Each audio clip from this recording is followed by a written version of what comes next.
Hey guys, subscribe Narcissus and press the bell icon for get the latest notification. Hello friends, मैं हूं राकेश। आप देख रहे हैं नर्सेज अब यूट्यूब चैनल। तो फ्रेंड्स, आज अपन बात कर रहे हैं आरआरबी स्टाफ नर्स का जो इम्पोर्टेंट क्वेश्चन है कि आरआरबी के अंदर इम्पोर्टेंट क्वेश्चन जो आने के चांस हैं या फिर मोस्ट रिपीटेड क्वेश्चन है, उन क्वेश्चन का इस वीडियो के अंदर बात करेंगे। तो वीडियो को शुरू से अंत तक देखते रहना, तभी आपको कुछ समझ में आएगा। तो फ्रेंड्स, स्टार्ट करते हैं। क्वेश्चन है फंडामेंटल ऑफ नर्सिंग से एनक्लेक्स बेस पे है। 25 क्वेश्चन है इस वीडियो के अंदर। तो क्वेश्चन नंबर 1 है, walk in the client enter into the clinic with a chief complaint of abdominal pain and diarrhoea. The nurse take the client's vital sign here after what phase of nursing process is being implement here by the nurse. ये client है जो enter कर रहा है clinic के अंदर और complaint है उसकी एब्डोमिनल पेन और डायरिया, और नर्स है वो पेशेंट के वाइटल ले रही है। तो वाइटल लेने के बाद जो ये कंडीशन है, इस कंडीशन को अपन कौन सी स्टेज के अंदर या कौन सी फेज़ के अंदर अपन इसको इंक्लूड करेंगे। तो फेज़ है 4, असेसमेंट, डायग्नोसिस, प्लानिंग और इम्प्लीमेंटेशन। तो इसमें राइट आंसर होगा ए, असेसमेंट। असेसमेंट के अंदर क्या है कि दो होते हैं, एक तो होता है सब्जेक्टिव डाटा और दूसरा होता है ऑब्जेक्टिव डाटा। सब्जेक्टिव डाटा तो वो होता है जिसके अंदर पेशेंट कंप्लेन करे। अब इसी के अंदर अगर मान लो असेसमेंट ना देके और पेशेंट वाली कंडीशन दे देता तो उसमें आ जाता सब्जेक्टिव डाटा।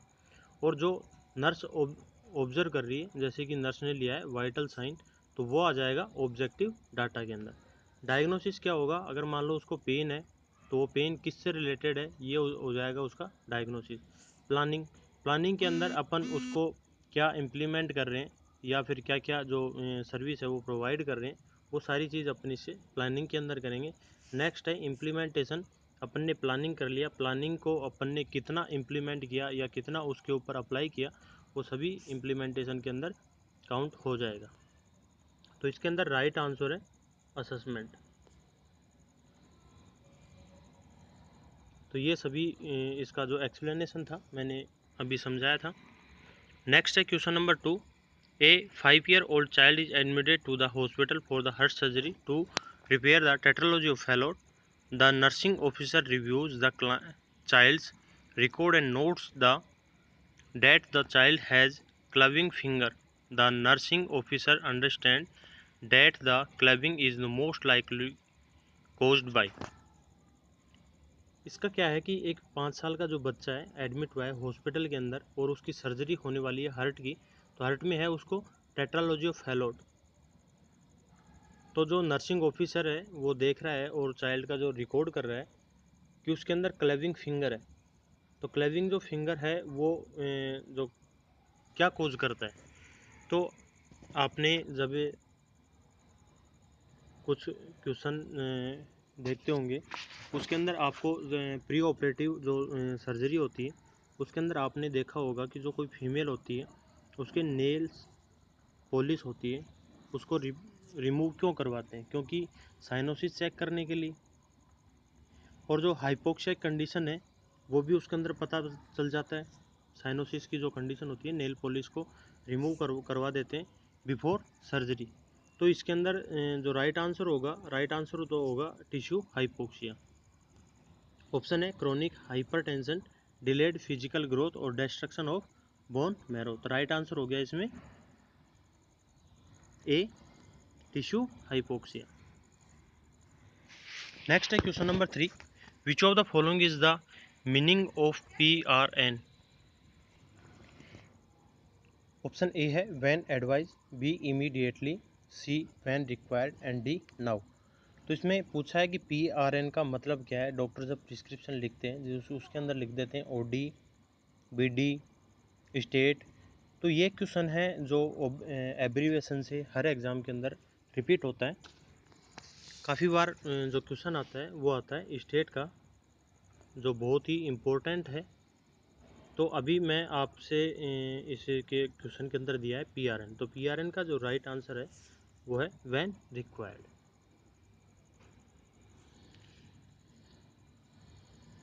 अगर इसकी अपन लैटिन वर्ड अगर देखें तो PRN का जो लैटिन वर्ड है वो है प्रो रे नाटा।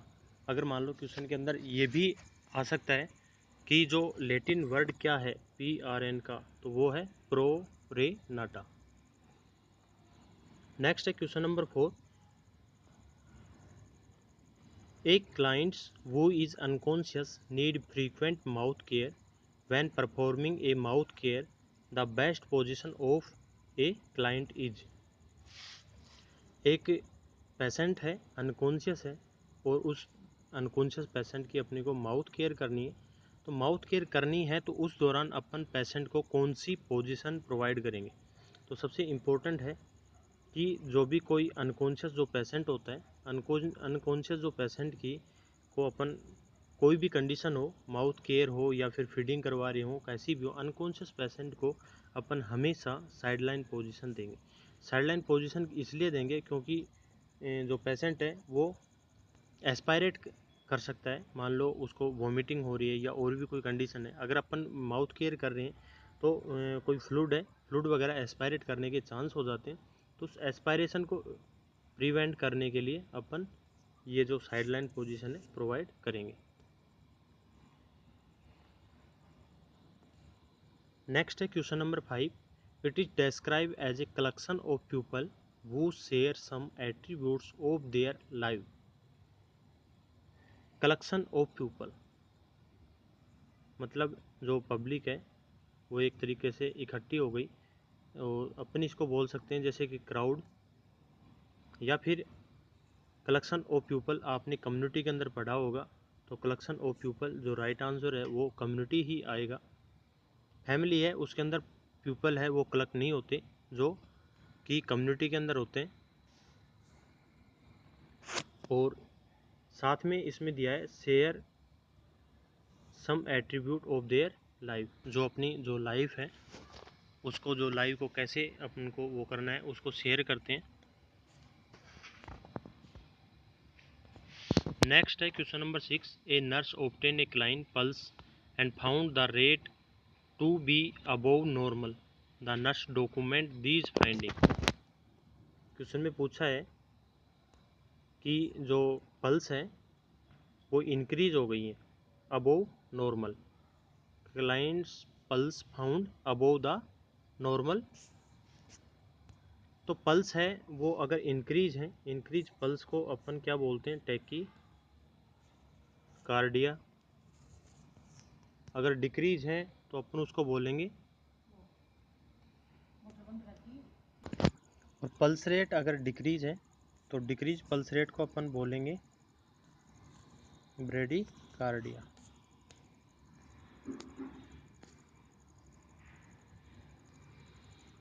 नेक्स्ट है question number 7, which of the following is included in Orem's theory. ये एक इम्पोर्टेंट क्वेश्चन है और आजकल जो एग्ज़ाम है उसके अंदर रिपीट हो रहा है। ओरम्स थ्योरी है वो किसके द्वारा दी गई है, या ओरम्स थ्योरी के अंदर क्या है। तो इसमें राइट आंसर है, पहले तो ऑप्शन की बात कर लेते हैं।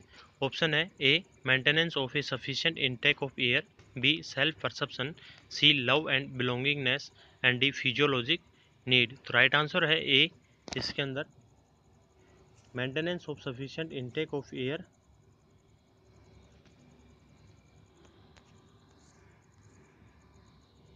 डोरोटिया Orem self care theory defined nursing as the act of assisting others in the provision and management of self-care to maintain or improve human functioning at home level of effectiveness. Choice B, C and D are the Abraham Maslow hierarchy of need. Next है question number 8. The nurse is preparing to take vital sign in an alert client admitted to the hospital with dehydration secondary to vomiting and diarrhea. What is the best method used to assess the client temperature? तो इस condition के अंदर क्या है कि अपने को एक पेशेंट है उसका वाइटल साइन लेना है। पेशेंट है एडमिट हॉस्पिटल के अंदर। सबसे पहले तो क्या है, उसको डिहाइड्रेशन हो रहा है, और सेकेंडरी है वॉमिटिंग हो रही है उसको, और थर्ड है डायरिया। तो इसके अंदर जो दो रूट हैं वो तो कैंसिल हो गए, वॉमिटिंग हो रही है तो ओरल से भी नहीं होगा, डायरिया हो रहा है तो रेक्टल भी नहीं होगा। अब इसके अंदर ऑप्शन बचा है, ओरल क्रॉस हो गया, रेडियल नहीं है, हीट सेंसिटिव टेप ये भी नहीं है। अपने को क्या है कि राइट आंसर हो गया अपने पास एक्जिलरी, ओरल है, रेक्टल है और एक्जिलरी। तो इसमें ओरल भी क्रॉस हो गया, रेक्टल भी क्रॉस हो गया, तो अपने पास क्या बच गया, axillary.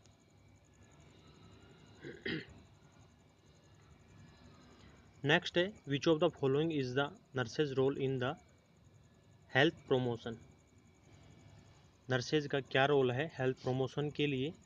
Health risk appraisal, teach client to be effective health consumer, work site wellness, none of the above. तो राइट आंसर होगा इसके अंदर B, teach client to be effective health consumer. Nurses play a huge role in illness prevention and health promotion. Nurses assume the role of ambassador of wellness. The world health organisation define health promotion as a process of enabling people to increase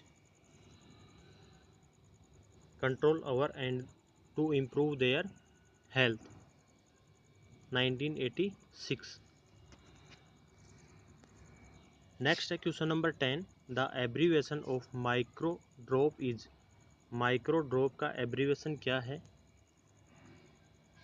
ए है UGTT, B है GTT, सी है MDR and D है MGTS। इसमें पूछा है micro drop, तो micro drop के लिए UGTT और ड्रॉप के लिए आता है GTT। तो ये इन दोनों के अंदर डिफरेंस है, जहाँ माइक्रो लग जाएगा वहाँ माइक्रोन आ जाएगा और जहाँ ड्रॉप है उसके लिए सिंपल ये आ जाएगा। तो माइक्रो का तो हो जाएगा माइक्रोन और ड्रॉप का GTT है ही। तो ये आपको थोड़ा ध्यान देना है, कंफ्यूज नहीं होना। नेक्स्ट है question number 11, a muscular enlarged pouch or sac that lies slightly to the left which is used to for temporary storage of food। Temporary storage of food, तो जो टेम्प्रोरी स्टोरेज ऑफ फूड के लिए अपन stomach आता है इसके अंदर। Option check करते हैं इसके अंदर, एक है गाल ब्लैडर, बी है यूरिनरी ब्लैडर, सी है इसके अंदर राइट आंसर और डी है lungs. Lungs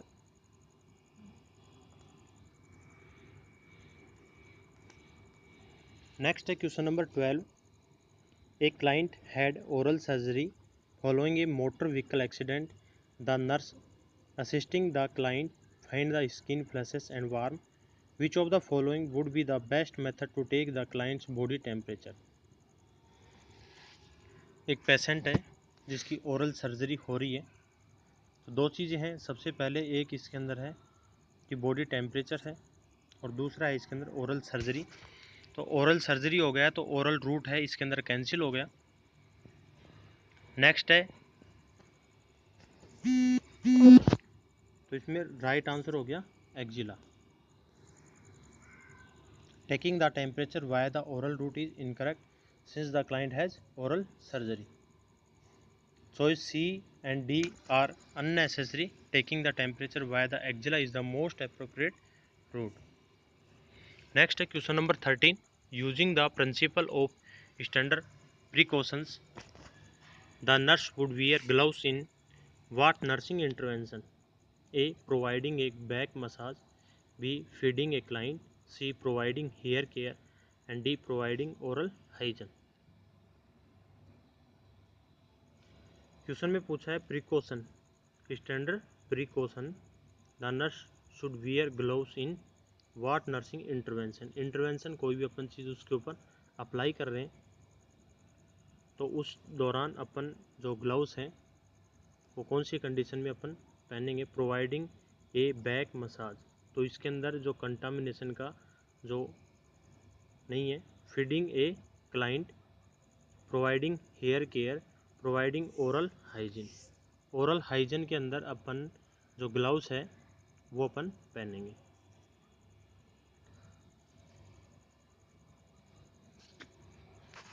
doing oral care require the nurse to wear gloves. Next question number 14। It is a transparent membrane that focus the light that enter the eyes to the retina. A. Lens, B. Sclera, C. Cornea and D. Pupils. Right answer is cornea. ये question है, important है, repeat होता रहता है। इस question में क्या है कि जो लाइट है वो एंटर आइज के अंदर, focus the light that the enter the eyes to the retina, तो मेम्ब्रेन है, वो मेम्ब्रेन है कॉर्निया। नेक्स्ट है question number 15। 5 teaspoon is equivalent to how many millilitre. How many millilitre. 5 teaspoon, तो सबसे पहले 1 टीस्पून की बात करते हैं तो वो होता है 5 ml। तो 5 टीस्पून है तो 5 into 5 is equal to 25 ml। तो राइट आंसर हो गया इसमें बी।